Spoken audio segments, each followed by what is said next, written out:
18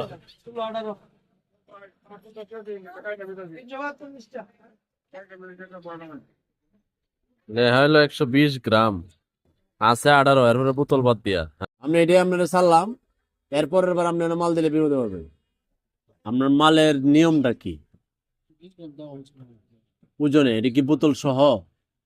কেন পৃথিবীর কোন প্রোডাক্ট বোতল সহ এই ওজন হয়? বোতল সহ হইলে লেখা দাও, লিখে দাও না। কোটা সহ লিখে দাও। কোটা সহ 120 গ্রাম, তাহলে কোটা সহ লেখছেন আপনারা? না লিখলে কেন লেখা নাই? টোটাল দেওয়ার না এভাবে তো বললে হবে না। যে সহ দিলাম আপনি যে কোনো প্রোডাক্টের যে কাগজ প্যাকেজিং, আমি কি আপনাতে এইটা কিনতেছি না ভিতরে মাল কিনতেছি? না আপনি সাবান দেন, এটা সাবান লও কত কত গ্রাম লেয়া